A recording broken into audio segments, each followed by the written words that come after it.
Hey, it's Brian, BC Gritner. We're in Little Canada right now in Minnesota. I'm at the site here, the Gervais grist mill site. This is probably where the city of Little Canada originated. Maybe I can get a little closer if I don't mind stepping in the snowbank here. So just across the road and creek from this marker was the site of the first commercial grist mill built in the region now named Minnesota.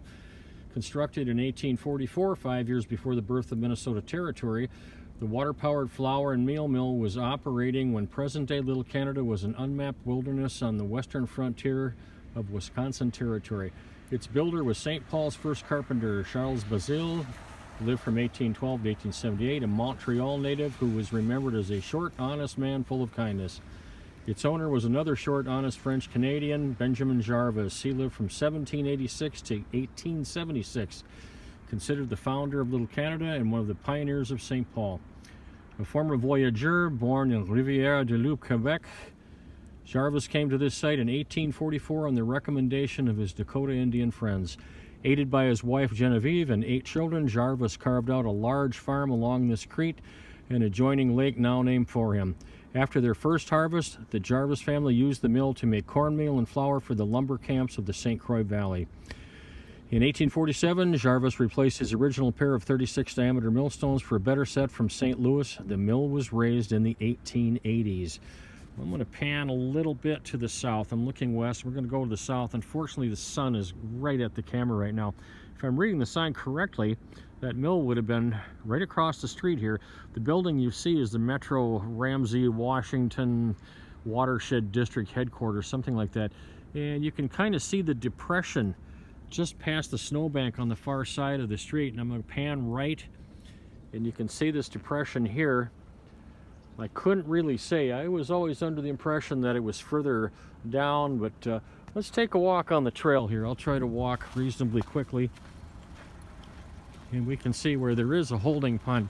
There's been so much re-engineering in this area lately. See, now I don't have a gimbal, so we're going to get a little walking shake here. Somewhat east of us, correction, so actually Gervais Creek, and that was named after Ben Gervais, flows right here. It's over to my left, and somewhat east of here is Lake Gervais, also named for the Gervais family. You know, that name got Englishized rather badly. It was probably Gervais at one time. I'm not strong on the French language, so I couldn't say for sure. Interesting, there was a lot of French pioneers in this area. And we're getting down into the holding pond. This area has been so re-engineered over the years. Somewhat west of us is Interstate 35E coming through here, so that probably interrupted the flow of Gervais Creek here. And we have a sign over here that says Gervais Mill Pond. They did a lot of this. There's a fishing pier off in the distance there. And a lot of this this pond now was made to help settle out undesirable things, you know, keep it from going into Lake Gervais. So, and that goes in that direction. There's a double culvert under Edgerton Street, which you can just see along the edge of the horizon there. It's interesting how some of these little communities got started. Let me pan around here. I cannot electronically reverse image on this camera for some reason.